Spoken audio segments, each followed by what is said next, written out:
Deklarasi New York basa-basi kecam Hamas. Shalom, saya Monique Rakers dari YouTube Fakta Israel. Saudara, hari ini ada berita dari Deklarasi New York yang ditandatangani oleh pemerintah Indonesia. Deklarasi New York ini inisiatif dari Prancis serta Arab Saudi.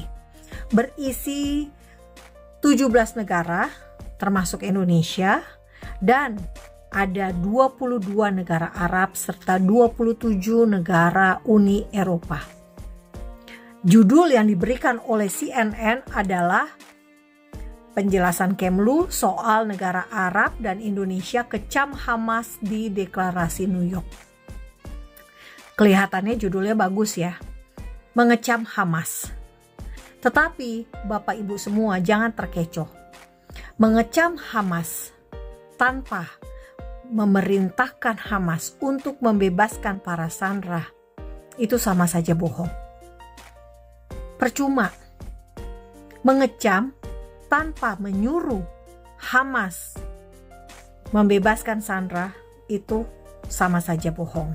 Harusnya negara-negara ini memerintahkan Hamas hari ini juga ketika mereka mengadakan konferensi tanggal 28 sampai 30 Juli untuk membebaskan sandera. Tetapi faktanya apa? Tidak terjadi kan pembebasan sandera itu.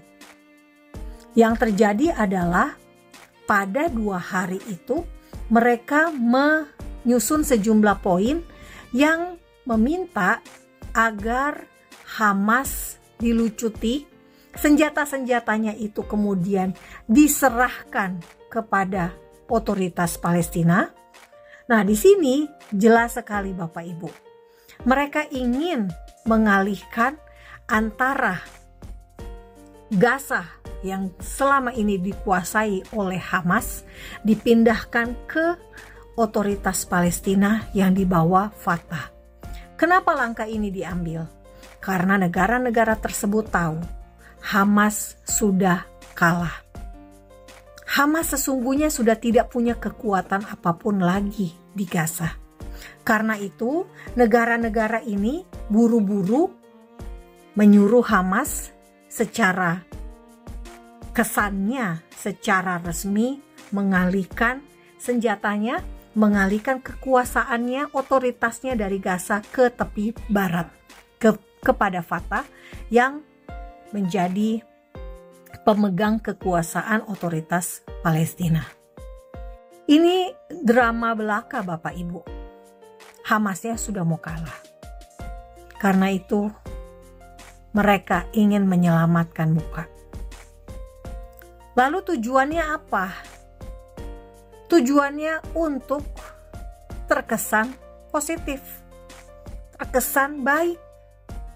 Tujuannya hanya untuk merebut simpati dunia, bahwa negara-negara tersebut peduli terhadap tantangan yang dihadapi oleh Israel, yakni kelompok teroris yang bersenjata dan senjatanya harus diberikan kepada Fatah. Harusnya senjatanya diberikan kepada siapa?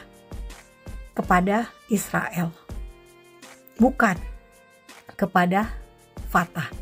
Kenapa? Karena Fatah ini punya kelompok teroris juga, Brigade Al-Aqsa.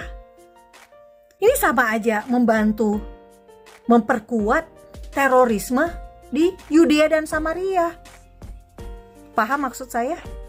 Kalau senjata teroris Hamas, teroris jihad Islam, dipindahin ke Palestina, Palestina ini masalahnya punya kelompok bersenjata juga, militan juga, yang melakukan terorisme juga. Berbahaya dong Bapak Ibu. Dan opsi melucuti senjata dari kelompok teroris itu sulit implementasinya. Buktinya apa? Buktinya adalah Hezbollah. Sampai hari ini Hezbollah belum bisa dilucuti senjatanya oleh pemerintahan Lebanon. Sampai hari ini belum terjadi.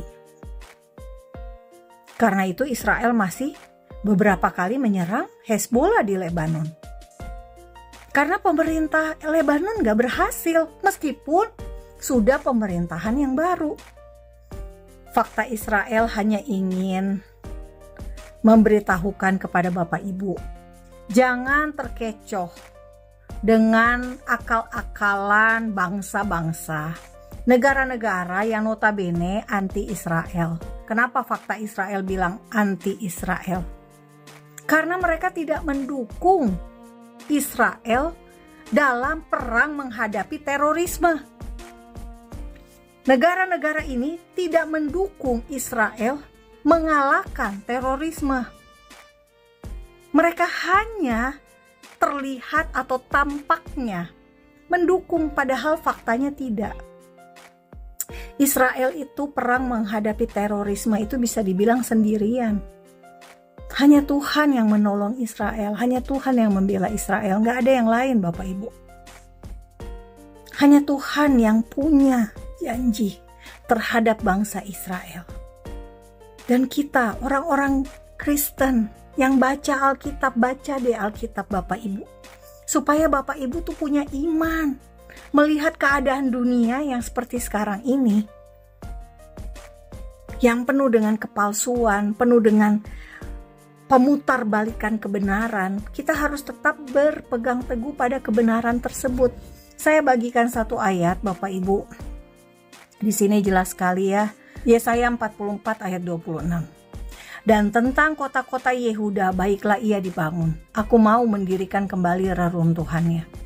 Bapak Ibu, zaman dulu, Yudea, tanah Yehuda itu runtuh. Dikalahkan oleh Babilonia.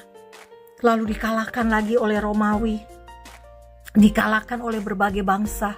Dan tahun 1948 barulah terjadi pemulihan fisik Israel. Tahun 1967 barulah terjadi pemulihan fisik Yerusalem. Yerusalem menjadi utuh kembali. Semuanya itu karya Tuhan. Yesaya 44 ayat 26, Tuhan yang membangun kembali reruntuhan di Yudea. Orang Yahudi, bangsa Israel itu hanya alat yang Tuhan pakai. Bapak Ibu baca lagi. Di sini jelas sekali. Sakaria 2 ayat 12. Dan Tuhan akan mengambil Yehuda sebagai miliknya di tanah yang kudus. Dan ia akan memilih Yerusalem pula.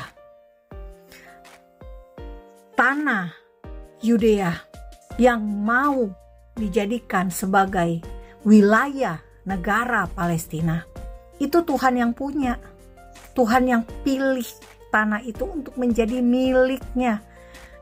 Bukan milik Netanyahu, bukan milik pemerintahan Likud, bukan milik Palestina. Jadi patokan kita Bapak Ibu lihat Alkitab. Alkitab bisa Bapak Ibu download. Gak usah beli, download. Atau Bapak Ibu Google baca, cari Sakaria 2 ayat 12. Dan Tuhan akan mengambil Yehuda sebagai miliknya di tanah yang kudus. Dan ia akan memilih Yerusalem pula. Yehuda, Yudea milik Tuhan, bukan milik Palestina. Jadi mari kita kembali ke Alkitab.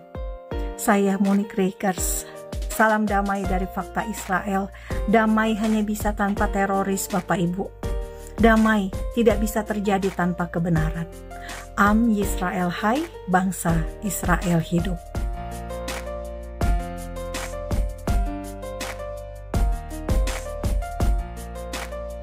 Saudara, dukung pelayanan Fakta Israel dengan memesan merchandise dari kami. Terima kasih. Shalom.